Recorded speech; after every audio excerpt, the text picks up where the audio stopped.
Hello and welcome to News Central TV. I am Chiwete Nguema. First, the top stories this hour. Shuare slams tenure extensions for top security chiefs. Borno State Governor refutes claim of joining opposition party ADC. President Buakai apologizes to Liberians for brutality of civil wars.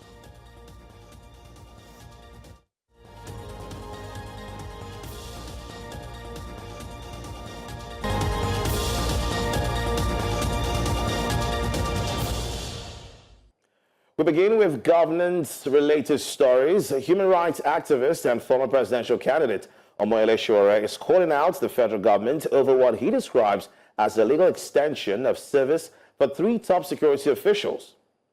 In a statement issued on Sunday, Sowore criticized the continued stay in office of the Inspector General of Police, Kayode Egbetokun, Nigerian Immigration Controller General Kemi Nandap, and the Customs Controller General Bashir Adewale Adeniyi, all of whom he claims have surpassed the mandatory 35 years of service.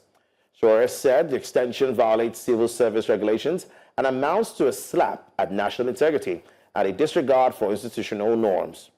While he suggested ethnic bias may be involved, his primary concern was the breach of rules that require retirement after 35 years of service or upon reaching 60 years of age, whichever comes first. He warned that bypassing such rules undermines the credibility of the civil service and sets a dangerous precedent for executive overreach. In the meantime, the Senate Committee on the Review of the 1999 Constitution has commenced its North Central Zonal Public Hearing in Jos, the Plateau State capital. A total of 59 draft bills are up for consideration, with key proposals centered on the reservation of elective seats for women and the creation of new states. News Central's Sagir Ibrahim brings us the details. It was a packed hall as lawmakers, civil society groups and stakeholders gathered for the constitutional review hearing in the North Central Zone. Chairman of the Senate Committee on Constitutional Review, Senator Lola Ashu, said the exercise aims to give Nigerians from the region a chance to influence constitutional reforms that directly impact their lives and communities. It is committed to considering all viewpoints, all perspectives, particularly those individuals who may be unable to travel to Abuja to express their opinions. We invite you to articulate your thoughts and engage social reform process, aim at strengthening our democratic structures, our institutions, and fostering unity, as well as improving good governance. Plateau State Governor Caleb Mutfwang, in his remarks, described the hearing as a vital opportunity to reshape the country's legal and political architecture for national growth and stability. Today, a process is beginning that gives us an opportunity to speak into that document and make sure that it captures our aspirations, our desires, our ideas of how we can live together. Stakeholders from the 6 North Central states made robust presentations advocating for equitable representation and greater inclusion.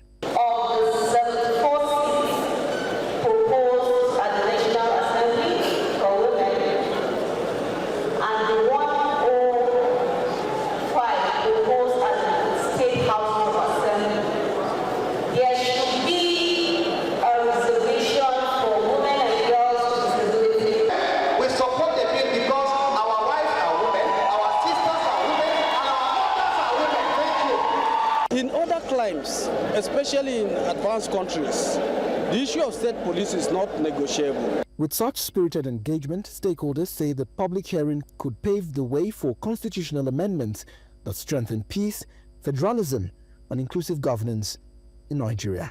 In Jos for News Central, Sagir Ibrahim. At the South-South Zone, the Senate Committee on Constitutional Review held a public hearing reviewing over 50 proposed amendments to the 1999 Constitution. Stakeholders, including civil society groups, traditional rulers, and advocacy organizations, gathered in Ikotekpene to push for reforms aimed at building a more inclusive and representative nation. Top issues raised include demands for 6 new states and 3 additional local government areas, support for the reserved seats for women bill, and stronger position to removing labor from the exclusive legislative list. Heated moment came with the proposal. You have a better government. You have a more effective representation. And please know that Nigerian women will respect you, especially this particular Senate. Ogoja was the O in the core. Up till now, over how many years now, decades now, Ogoja State has been pending. It's the oldest area of this state, of this country, the oldest province of the whole country that has not become a state. I come from the southern part of Cross River State. Ogoja is in the north. We have absolutely no problem with the creation of Ogoja State. We're asking that there's an amendment of the sections 48, 49, 71, 77, 91, 117 of the 1999 Constitution as amended. On the entire bill, on the constitutional amendment, while our member states are robust position on all aspects of the constitutional amendments, we have presented in our memo a robust response, but the executive summary will be on the creation of Obono State. So we'll look at all the details and see if there's a problem anywhere, but broadly, we are not about to repartition the country to different parts. It's one country. And people must understand the logic. You see, I see everybody wants the local government to be a country, sorry, to be a state. You are not going to spend all your national resources, services, bureaucracy, pay governors and commissioners and political appointees. You need resources for development. So people... In the meantime, Deputy Senate President Barau Jibrin has announced that the final draft of the constitutional amendment is expected to be transmitted to state houses of assembly before the end of the year. Speaking through Senate leader Michael Okpeyemi Bamidele at the public hearing in Lagos, Jibrin said the review process will address key demands from the Southwest, including state creation, state police, judicial and electoral reforms, and reserved seats for women. He emphasized that a process is not a mere formality, but a constitutional requirement to reflect the will of the people.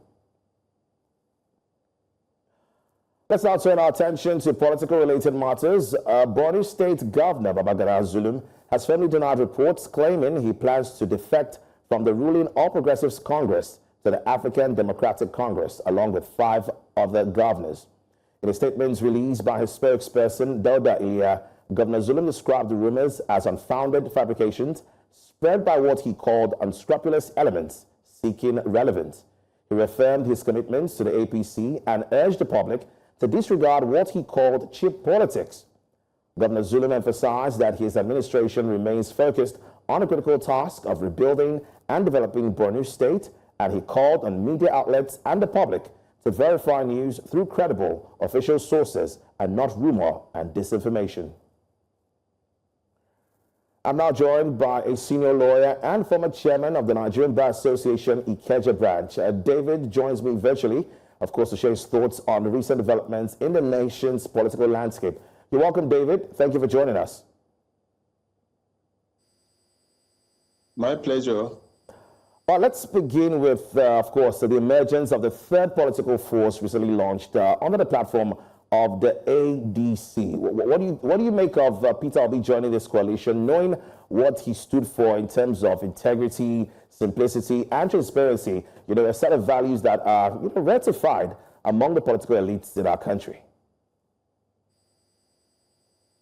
Well, in Nigeria, is looking for a man of integrity is like looking for a virgin in a maternity ward.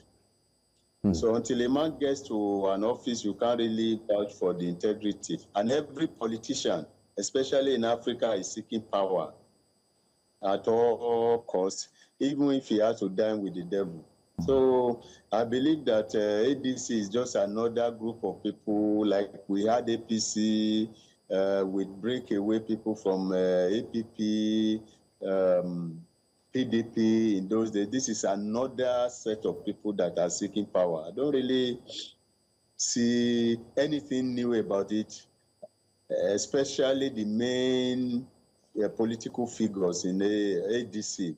They are either former members of APC, PDP, Labour Party. So I don't really, some of them have even held political offices before, and they really had nothing to show for it. So I don't really see any hope or any change in this, in the new setting. I would prefer a situation whereby we have a new crop of people, maybe technocrats with proven integrity and track record, rather than regathering of old political friends regarding under another, a different umbrella. It's like an old wine, I mean, in a new bottle. That is just my view. I don't really see any difference between the existing political parties and the new people that have just taken over ADC. ADC may not be a new party, but there has been a takeover. All right, now that is my own view. There's nothing new. There's nothing new. Now, you've said there's nothing new. You've also talked about the fact that you don't think this crop of politicians in the ADC have integrity or have even done enough to earn anything politically. But let's look at the force that they've gathered. Do you think, based off of what we have in the ADC, do you think they've built a force that is strong enough to stand against President Tinubu come 2027? The truth, Nigeria political space is not, I don't want to talk about individuals, but these are the main characters there. Are you aware that after the exit of Rufai in Kaduna State, the spate of killing in southern Kaduna has reduced? That should tell you something. And also, after Mr. Amechi was DG of Buhari campaign for 2 consecutive elections, he never won Rivers State. Not even 25% in Rivers State. So if you think that we are facing, Tinubu is facing tsunami, I'm not a fan of APC. I'm not pleased with the way they are running things. But it will take more than that. These people may not be a match for this man we are talking about. Yeah. So if you look at the main characters, I don't really think they don't have the time. APC of those days had the treasure of time. Then moreover, Jonathan wasn't a typical politician. He is just more or less a statesman. But the people they are dealing with now, they are people that have been in the business for long that you may not be able to displace easily. It's less than 2 years, election will start. Electioneering is going to start. Have they done their primary? Do you know the crisis that is going to come out of that place? So I don't really want to bet that the present crop of politicians in Nigeria, I'm not just talking about APC, PDP, ADC, or Labour Party. All right. All the crop of politicians that we have in Nigeria, they are just same as far as I'm concerned. I don't see anything new. They may not be, within this short time, be able to displace Tinubu and his cohort. That's the reality on ground. APC had some time, and they had the pleasure of people that are holding political offices, maybe governors, senators crossing over, and they made impacts. But this one, and the fact that the man Jonathan was a patriot is another thing entirely. He wasn't ready to, he said, no election is worth the blood of a citizen. But the way we have it now, I don't think that is the principle of the present administration. So it will be very difficult. Every member of the top hierarchy of the ADC, they have their own individual baggage to battle with. Their past we definitely hunt them. I don't really see, because they are facing a fellow desperado, so it may not be easy. Let them gather the crowd.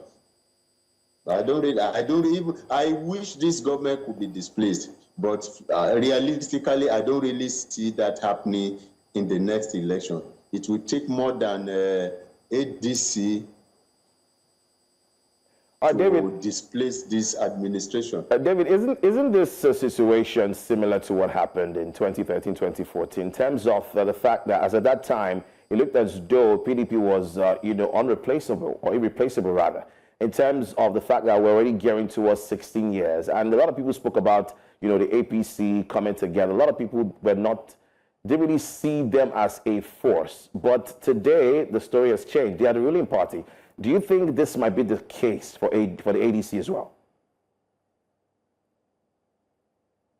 To draw a distinction between the circumstances of APC and ADC. All right. You understand? Everybody there was a member of APC then. Amechi was a member of APC. Aregbe was a member of APC. The last time I watched Aregbe in Elisha, he wasn't that popular. I saw the video. He was in traffic. Then he just went down and started waving to the people. People were just abusing him. So the issue here is everybody seemed to be tired of PDP then. But we have tested APC, we have tested PDP and APC. The people that are coming, they are coming from these two main political parties. So let's not take Nigerians for granted. I don't think they are expecting anything spectacular from any of the current political actors, because they are not new on the political scene. But David, let me take you back to 2015, because it's almost similar. I mean, Amechi, who was part of the APC as at 2013 thereabout, or 2014, 2015, was also moved from the PDP. So what I'm saying is, we saw a lot of people move from the PDP to the APC, and the APC, took out the PDP. Now we have APC in power right now, and it just might be that people might move again from the APC to the ADC to take the APC out. Don't you see that happening as well?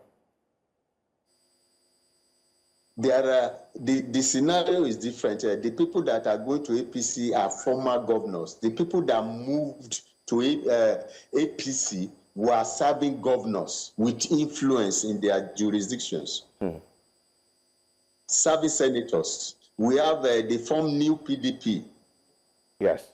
Body of agreed governors and senators, former ministers then. But the people that we are having now, they are ex-ministers, former governors who don't really have the clout that they used to have in office. And moreover, Nigerians are smarter now. That is what I'm telling you. That we thought APC would be the solution.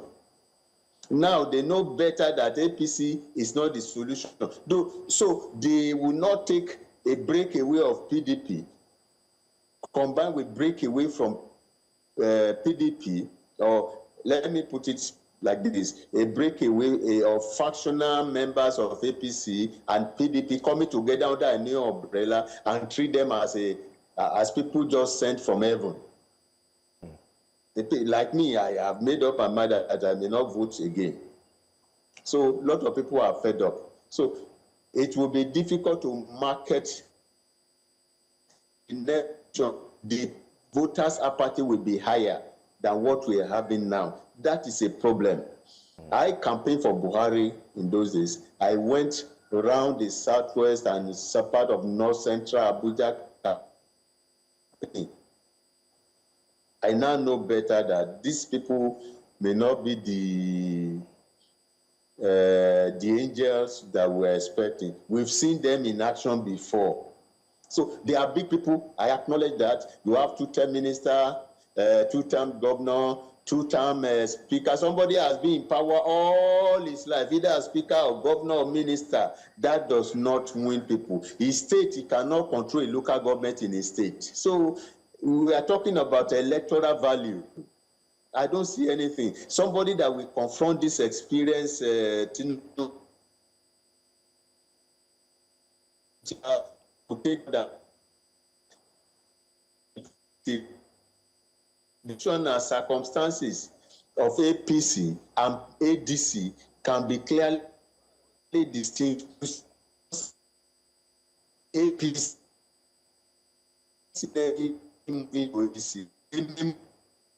move, but they will just be minority. So that's a party of all right. Thank you so much. Thank you, Mr. David, for having this conversation with us. I hope you join us again some other time. All right, to go on a quick break. We'll return. There's more.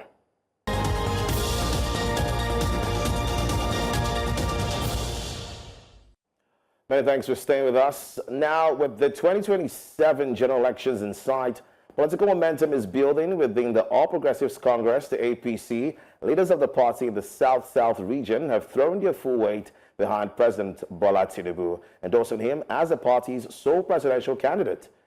At the APC South-South stakeholders meeting held in Benin City, the party also backed its 4 sitting governors in the region for re-election, calling for unity and continuity. News Central's Ameze Bazuaye reports from Edo State. Victor Waifo Creative Hub in Benin City played host to key political figures from across the South-South, from serving and former governors to National Assembly members, ministers, party delegates, and stakeholders. This was a gathering of the APC's political heavyweights. Senate President Godswill Akpabio led the high-powered delegation, joined by the acting national chairman of the APC, as well as other national leaders of the party. Host and Edo State Governor, Senator Monday Ukbeolu, welcomed stakeholders and set the tone for what was described as a strategic political alignment meeting ahead of 2027. South-South region has always spoken with one voice, especially during critical times like this.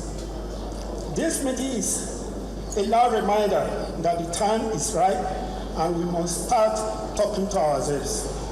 Following deliberations, the meeting concluded with a strong communique affirming unwavering support for President Bola Tinubu's administration. Stakeholders unanimously endorsed him as the APC's sole presidential candidate for the 2027 general elections. The Southern region is no longer an afterthought in national development. We hereby unanimously adopt Mr. President, His Excellency, President Bola Ahmed Tinubu, GCFRO, as our sole candidate for the 2027 election. Not be so matter. In addition, the forum passed a vote of confidence on the 4 APC governors in the region, adopting them as the party's sole candidates for the next governorship elections. We passed a vote of confidence on the 4 APC governors of the South-South region, that these 4 governors should be re-elected to their respective states. With President Tinubu and 4 APC governors receiving the nod ahead of 2027, the party's South-South leadership says the stage is set to strengthen political structures and ensure stability in governance across the South-South region. In Edo State, for News Central, Ameze Bazuaye. Minister of the Federal Capital Territory, Issam Wike, has organized a Thanksgiving service for the completion of the inaugurated project in Abuja, the country's capital. The Thanksgiving service took place on Sunday at St. James Anglican Church in Asokoro, Abuja. Samuel Otom, a former governor of Benue, and Ifeanyi Ugwuanyi, a former governor of Enugu, were in attendance at the service.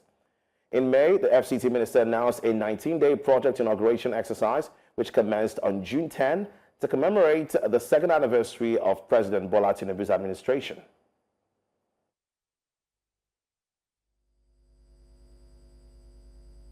To develop FCT, we are contributing our own quota. It's only for the people to judge We know that by the grace of God we continue to work hard to improve on what Mr. President has promised FCT residents and Nigerians in general. Everybody can attest to the changes Mr. President has introduced in the FCT for the first time. And that's why people easily forget. The FCT have never had permanent secretaries before. Never. Permanent secretary of FCT is always posted for the Federal Civil Service. Away from that, the Nigerian Medical Association has raised concern over the federal government's plan to deploy doctors and healthcare workers to St. Lucia and other Caribbean nations under a new technical manpower assistance agreement. In a statement signed by Secretary General Dr. Benjamin Egbo, the NMA described the move as a deeply troubling contradiction, citing poor conditions faced by doctors within Nigeria. While St. Lucia pays its top doctors 131.7 million naira annually, Nigerian doctors posted they are under the TMA receive 40.8 million naira compared to just 11.9 million naira for those working at home. The protest comes amid growing dissatisfaction in the sector. The Lagos State branch of the NMA also rejected the federal government's proposed salary structure, calling it unjust and a threat to the nation's already fragile healthcare system. In the meantime, the Lagos State branch of the Nigerian Medical Association has rejected the federal government's proposed medical salary structure, calling it flawed, inequitable, and harmful to Nigeria's healthcare system. At a press briefing in Lagos, the association said the proposal has eroded clinical responsibility by distorting salary relativity between doctors and other health workers. It also condemned extending specialists and honorarium allowances to non-medical doctors and equating physicians' allowances with those of academic doctorate holders in allied fields. The NMA warned that implementing the structure would worsen the doctor shortage and accelerate brain drain. Mobility challenges continue to spark critical conversations in Nigeria, especially as authorities fall short in implementing the Discrimination Against Persons with Disabilities Act of 2018. In Lagos, a non-governmental organization took to the streets as part of its Feet of Grace walk, aiming to challenge stereotypes, misconceptions, and the stigma often associated with limb loss. News Central's Victor Mbadike tells us more.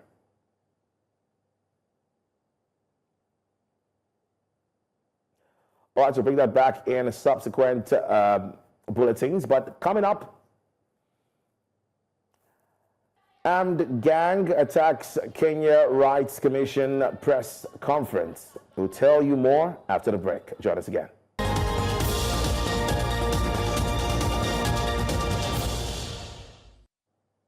Many thanks for staying with us.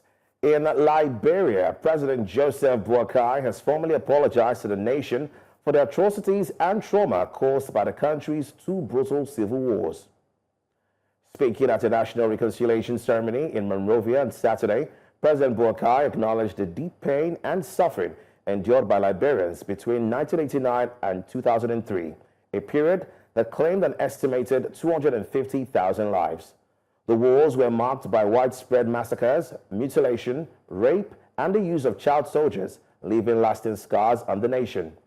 The president's apology comes just days after he attended official memorials for former President William Tobit and Samuel Doe, both killed in political violence tied to Liberia's troubled past.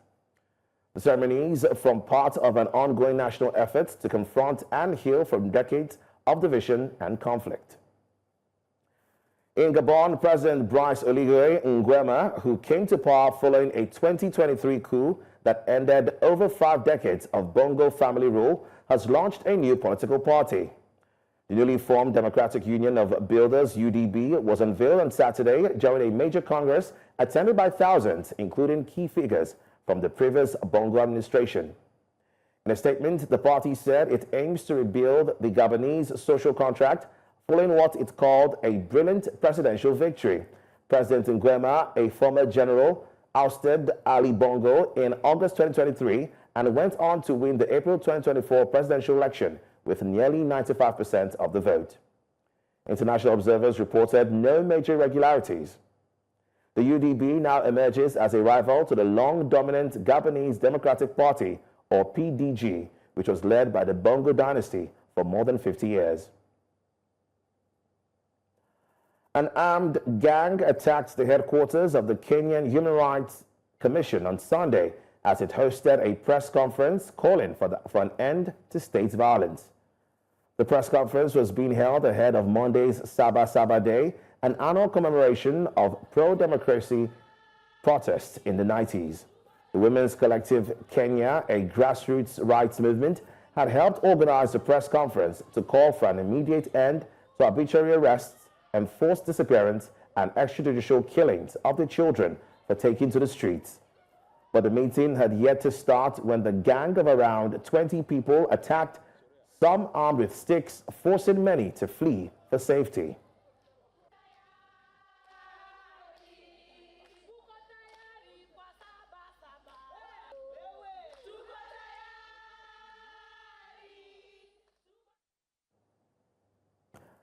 Now, members of the ECOWAS Parliament have called for the promotion of sovereign digital infrastructure across the sub-region, including the establishment of a sustainable funding mechanism.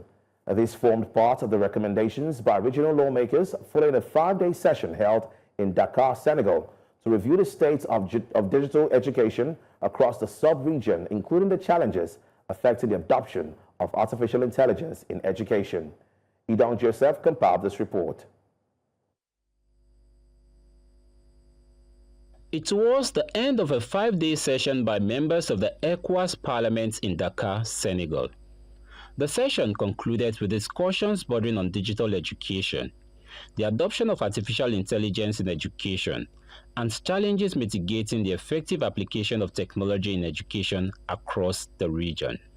We have deepened our collective understanding on the challenges of digital integration and its opportunities for socio-economic development of the region. Several recommendations were agreed that will include addressing challenges identified by the lawmakers.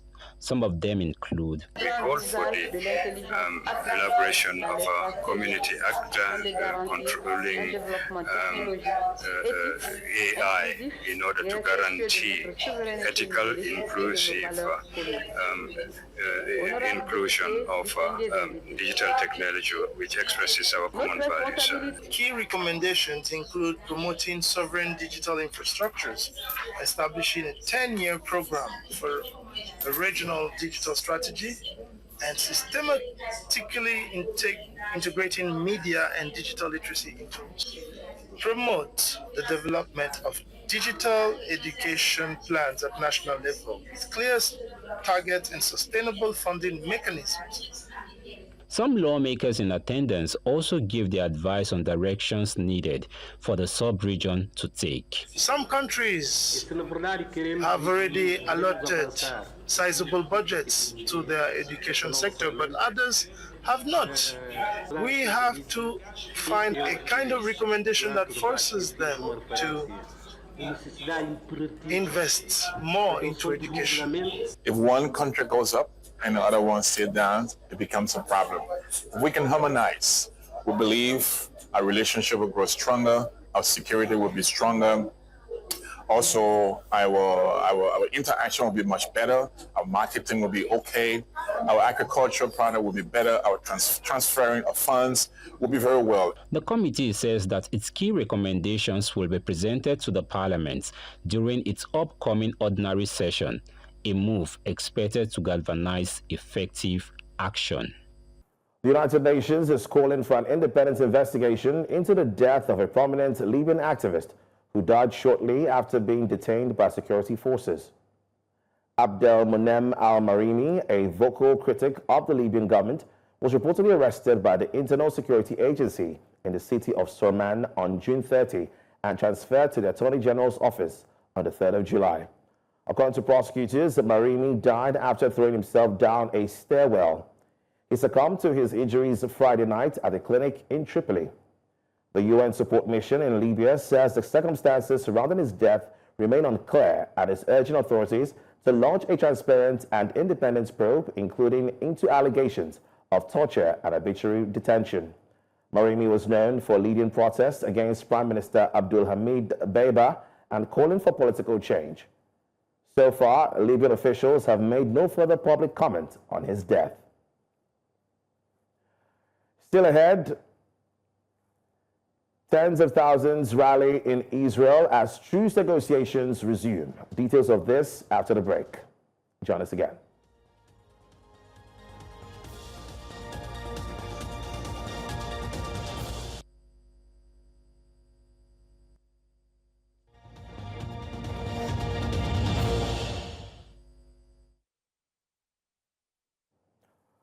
Pope Leo XIV has sent his condolences to families affected by severe floods in Texas. The disaster has resulted in at least 50 deaths and nearly 30 people missing, many of them children. The floods were caused by heavy rain on Friday, which made the Guadalupe River rise 8 meters in just 45 minutes. And nearly 300 millimeters of rain fell in 1 hour, about a third of the region's yearly rainfall. Rescuers have been searching for 27 girls and teenagers who went missing from a summer camp near the river. The Pope especially remembered the families who lost daughters in the tragedy. I would like to express sincere condolences to all the families who have lost loved ones, in particular their daughters who were at summer camp in the disaster caused by the flooding of the Guadalupe River in Texas in the United States. We pray for them.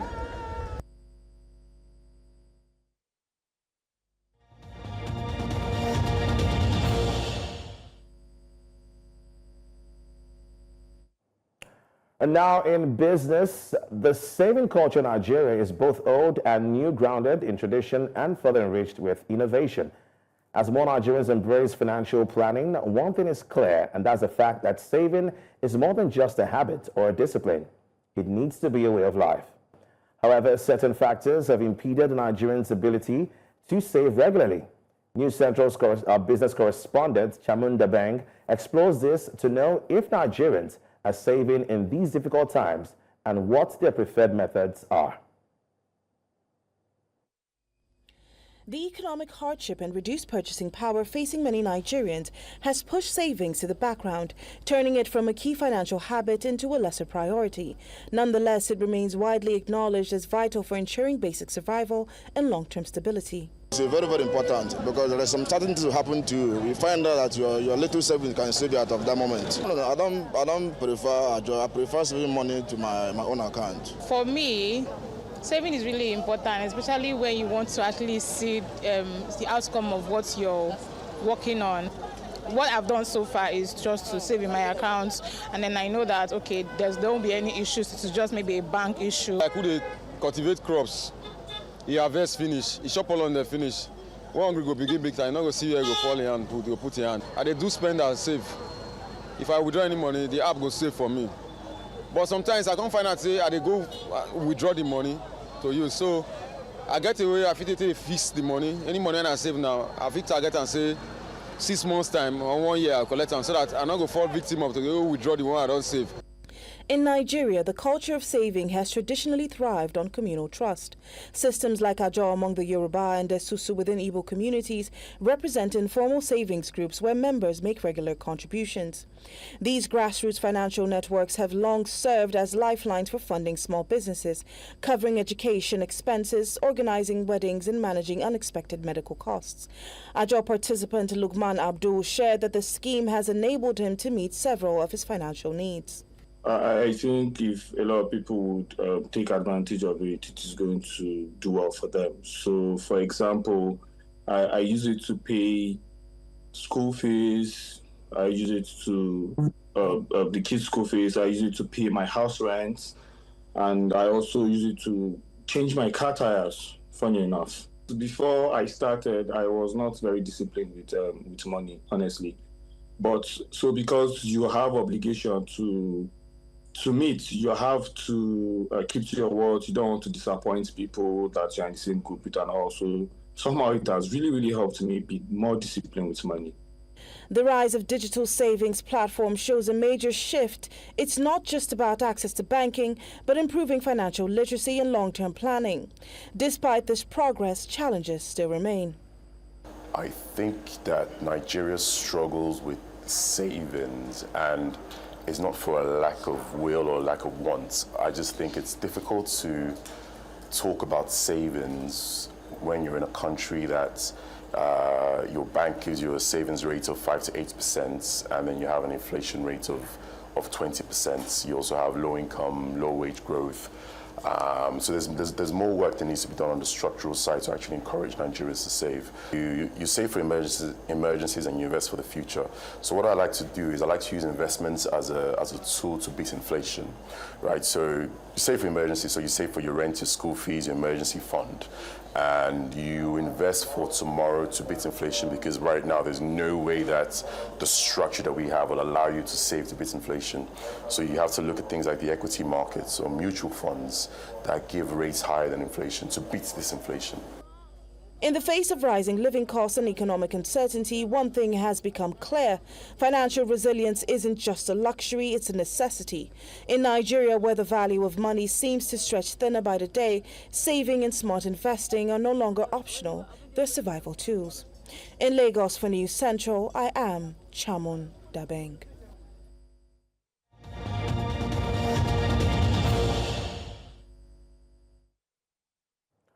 And now sports. Nigeria's Tobi Amusa placed second in the women's 100-meter hurdles at the Prefontaine Classic in Eugene, USA, clocking 12.38 seconds.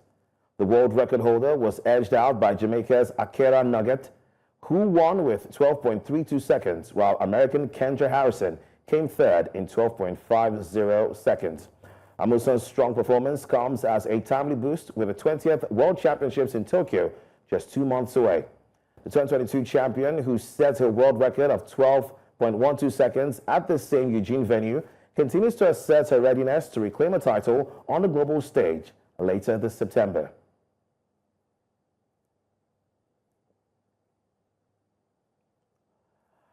And that's all at this hour, but before we go, let's take another look at some of the major stories. Shuare slams tenure extensions for top security chiefs. Borno governor refutes claims of joining opposition party ADC. We also told you that President Buakai has apologized to Liberians for the brutality of civil war. Remember, you may send your eyewitness reports to the WhatsApp number on your screen. Do well to follow us on all our social media platforms. We are at News Central TV. You can watch News Central live on DSTV channel 422, GoTV channel 23, Star Times channel 274, Avo TV, and YouTube.